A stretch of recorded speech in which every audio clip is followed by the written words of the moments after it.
Champions trophy కోసం team India final squad వచ్చేసింది. నిన్న నైట్ బీసీసీఐ వాళ్ళు అఫీషియల్గా స్క్వాడ్ని అనౌన్స్ చేశారు.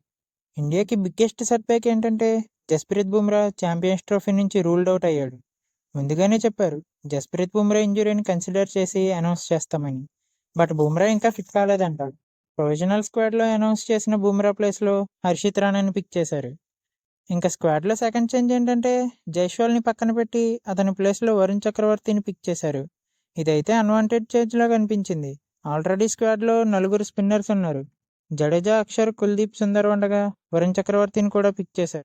ఇంగ్లాండ్తో సిరీస్లో సడన్గా వరుణ్ చక్రవర్తిని డెబ్యూ చేయించారు. సో వాళ్ళు ముందుగానే వరుణ్ చక్రవర్తిని ఛాంపియన్స్ ట్రోఫీకి సెలెక్ట్ చేయాలి అని ఫిక్స్ అయినట్టున్నారు.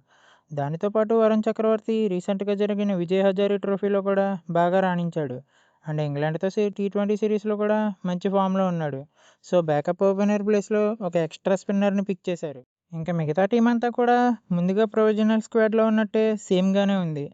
ఇంకా టీం విషయానికి వస్తే batters Rohit Sharma, Shubman Gill, Virat Kohli, Shreyas Iyer. Wicket keepers KL Rahul, Rishabh Pant. All rounders Hardik Pandya, Ravindra Jadeja, Axar Patel, Washington Sundar. Bowlers Mohammed Shami, Harshdeep Singh, Harshit Rana, Kuldeep Yadav, Varun చక్రవర్తి.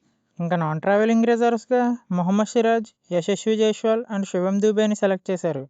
ఒకవేళ ఎవరైనా ప్లేయర్ ఇంజురీ అయితే అప్పుడు మాత్రమే వీళ్ళు దుబాయ్కి వెళ్తారు.